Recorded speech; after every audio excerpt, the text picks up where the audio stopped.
my beloved children. I see you right now, wherever you are, perhaps sitting alone in a quiet room, perhaps listening as the day exhales its final breath. The light around you is soft, the air moves gently, and your heart carries thoughts you rarely speak aloud. Somewhere beyond the walls, time continues its steady walk, but here, in this moment, I invite you to pause. Tell me where you are listening from and what hour the clock shows beside you. For every place and every moment matters when a heart is open to hear. Now, dim the lights, maybe turn on a fan for that soft background hum, and let's gently ease into tonight's teaching's journey together. They lose them quietly, like water slipping through unseen cracks. At first, nothing seems wrong. Life still moves. Food still appears on the table. Relationships still exist, and breath still fills the lungs. But something subtle begins to thin, like color fading from a once vivid painting. Gratitude is the soil in which blessings remain alive. When that soil hardens, even the rain that falls cannot stay. I have watched many walk through abundance, yet feel endlessly deprived. They count what they lack, but overlook what holds them upright. They wake each morning carried by gifts they did not create, the steady beating of a heart, the strength in their limbs, the presence of someone who still calls their name with care. Yet their eyes fix on what others have, and comparison slowly poisons joy. An ungrateful heart does not shout its dissatisfaction. It whispers it daily until the whisper becomes the voice that guides every thought. There are those who believe blessings are rewards earned, wages owed for effort or suffering. When they think this way, gratitude feels unnecessary, even humiliating. They say, "I worked for this," or "I deserve more. After all, I endured." But what they forget is this: effort does not create breath. Endurance does not command tomorrow, and survival itself is not self-made. When gratitude disappears, humility follows, and when humility leaves, the heart becomes heavy, resistant, unable to receive. An ungrateful heart also forgets people. It remembers how others failed, but not how they stayed. It recalls the moment of hurt, but erases years of care. Slowly, relationships become transactions rather than covenants. Love is measured, kindness is weighed, forgiveness is delayed, and without realizing it, the heart closes doors that once allowed blessings to enter freely through human hands. I have seen children turn away from parents whose sacrifices shaped their days, simply because those sacrifices were silent. I have seen friends drift apart, not because of betrayal, but because appreciation was never spoken aloud. Silence can wound as deeply as harsh words when gratitude is withheld. For what is not acknowledged eventually feels invisible. And what feels invisible will one day depart. Blessings are not only material. Some arrive as patience learned through hardship, some as wisdom formed in loss, some as peace that makes no noise. An ungrateful heart dismisses these quieter gifts, chasing louder signs of favor. But when the heart learns only to recognize what shines, it becomes blind to what sustains. And so it grows restless, always reaching, never resting. There is a danger hidden inside ingratitude. It reshapes memory. The past becomes distorted, filled only with pain and lack, while moments of mercy fade. This distortion feeds resentment, and resentment convinces the heart that it has been cheated by life, by others, even by heaven. When this belief settles in, blessings are no longer received as grace, but scrutinized for insufficiency. I do not withdraw blessings to punish ungrateful hearts. They loosen their grip on blessings themselves. Like hands clenched too tightly around sand, they lose what they try to control. Gratitude opens the palm. Ingratitude closes it.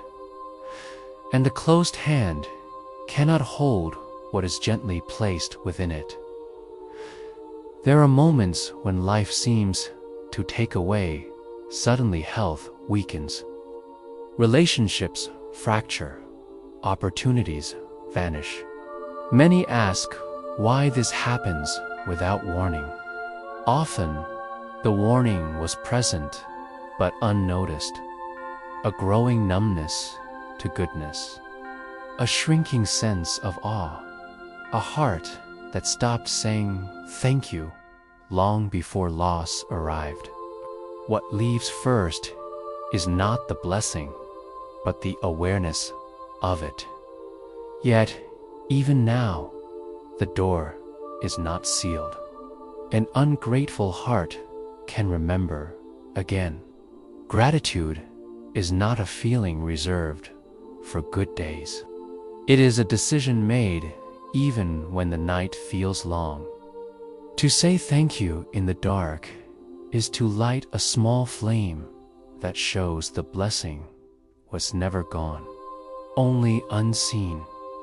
And so the heart pauses, mid-breath, mid-thought, standing at the edge of recognition, where something once overlooked begins to surface, where memory stirs, where the weight of silence starts to shift, and the realization forms not loudly, not completely yet, but enough to feel the beginning of change, as the soul stands still, listening, realizing that what it thought was lost may have been waiting all along, just beyond the moment when gratitude was forgotten.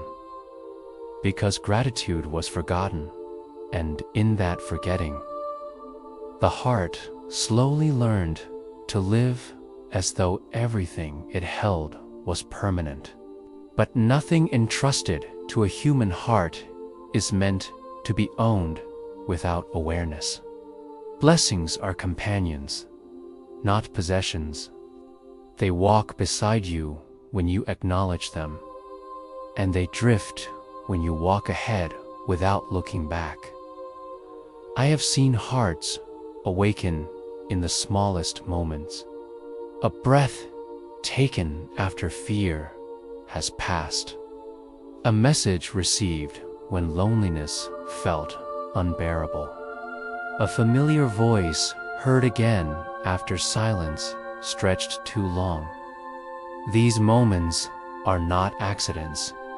They are gentle reminders, knocking softly, asking the heart if it is ready to notice again. Gratitude begins not with abundance, but with attention. When a heart relearns gratitude, it does not suddenly receive more. It begins to see more.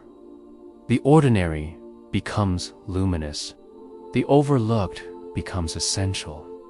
What once felt insufficient now feels steady, reliable, enough.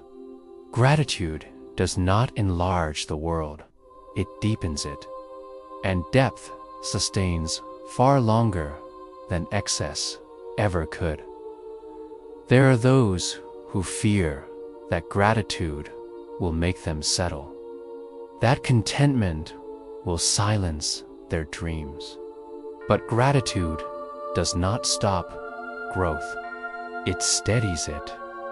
A grateful heart still reaches forward, but it does not trample what stands beneath its feet. It builds without erasing. It hopes without despising the present. It understands that longing and appreciation can live in the same breath. An ungrateful heart often says, "I will be thankful when things improve." But gratitude postponed becomes gratitude denied. The heart that waits for perfect conditions learns to live in constant dissatisfaction. Yet, the heart that gives thanks in imperfection discovers a quiet strength that suffering cannot easily take away. Some blessings return only after gratitude is restored. Others come back changed, teaching deeper lessons than before. And some do not return at all, leaving behind wisdom that protects the heart from repeating its forgetting. Loss is not always a punishment. Sometimes it is a teacher whose voice is firm because it must be remembered. If your heart carries regret for what was taken for granted, do not let shame silence you. Recognition itself is already a step toward healing. Gratitude is not about dwelling in guilt, but about stepping into awareness. What remains can still be honored. What is gone can still be thanked for. Even absence can shape a wiser, gentler soul. I speak to you not as one who counts your failures, but as one who sees your capacity to remember. Every heart can relearn the language of thankfulness. It is spoken slowly, often quietly, sometimes through tears. It begins with one honest acknowledgement. This, too, was a gift.